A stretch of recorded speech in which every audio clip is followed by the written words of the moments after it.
Donc voilà, quand il y a beaucoup de monde, on ne fait pas attention au cercle.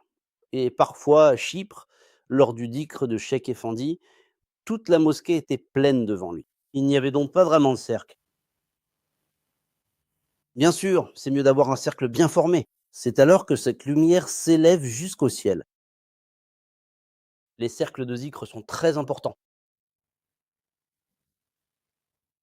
Allah Tout-Puissant dit: il y a deux endroits où je pardonne à mon serviteur ses péchés, comme le jour où sa mère l'a mis au monde. Alhamdulillah. Le premier de ces piliers, c'est le pèlerinage. Ceux qui effectuent ce grand pèlerinage sacré de manière tout à fait correcte, sans jamais courir après de simples babioles futiles, ni se laisser manipuler par les ruses du diable, reviennent ensuite dans leur pays d'origine aussi purs et lavés de tout péché que le jour béni où leur propre mère les a mis au monde. Faites attention, pourquoi ceux qui vont au Hajj de cette manière rencontrent-ils tant de difficultés? Pourquoi? D'habitude, le diable assigne un de ses soldats, un de ses acolytes à chaque personne. Voilà pourquoi ceux qui deviennent tout propres pendant le Hajj sont attristés. Regarde, il se dit: j'ai travaillé dur pendant des années, je l'ai plongé dans plein de péchés.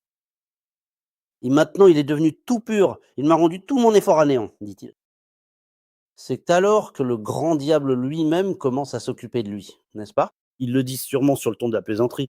C'est tout à fait vrai. Voilà, il dit: un tel est parti au Hajj. Le petit diable l'a laissé là-bas. Il a ramené le grand avec lui, dit-on. On dit que ses habitudes ont changé. C'est-à-dire que c'est très difficile, mais si seulement on pouvait se préserver là-bas,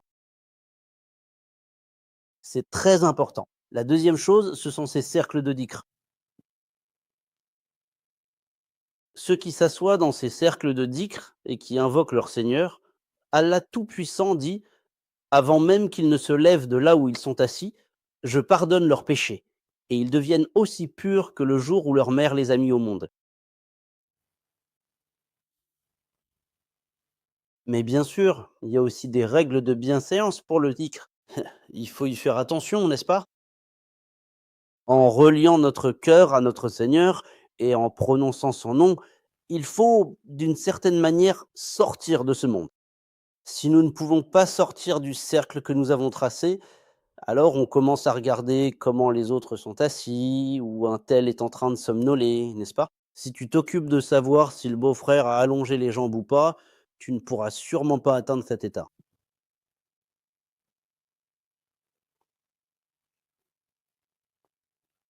À quoi ça ressemble-t-il? Regarde, on dit que regarder le visage de son maître spirituel, c'est comme regarder la Kaaba.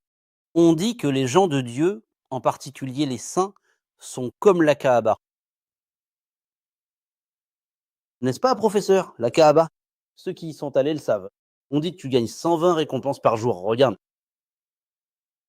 60 pour ceux qui font le tawaf, 40 pour ceux qui prient à la Kaaba, et 20 simplement pour t'asseoir en face de la Kaaba sans rien faire, juste regarder. Malheureusement, c'est ce qu'on entend. Je t'assure, ça me donne la chair de poule.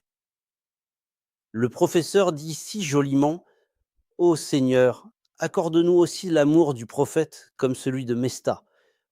Mais même ça, je n'ose pas le dire. Je ne me trouve pas digne de le demander.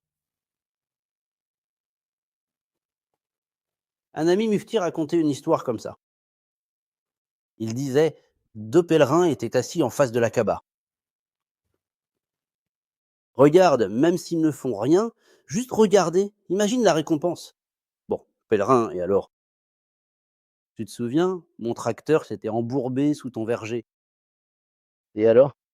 Et toi, tu amené les bœufs pour sortir mon tracteur de là. Regarde, ils sont en train de parler de ça. Il dit: «Voilà, tu vois le genre?» Sinon, le nombre de fois où tu y es allé n'a aucune importance. Qu'on dise: «Oh regardez, monsieur Haroun en est à son 25e voyage!» Allez, même pour la 1500e fois, n'est-ce pas? Si ça ne sert à rien, si tu ne rends pas justice à cet endroit,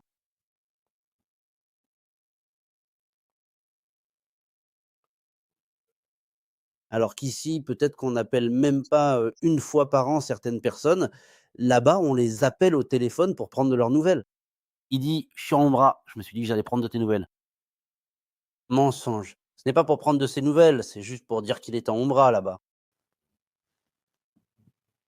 Je suis en fan de la Kaaba. Respect et amour. Égale la récompense. Qu'est-ce que tu fais là-bas? Qu'est-ce que tu dis en tournant là-bas? Labbaik. Allahumma labbaik.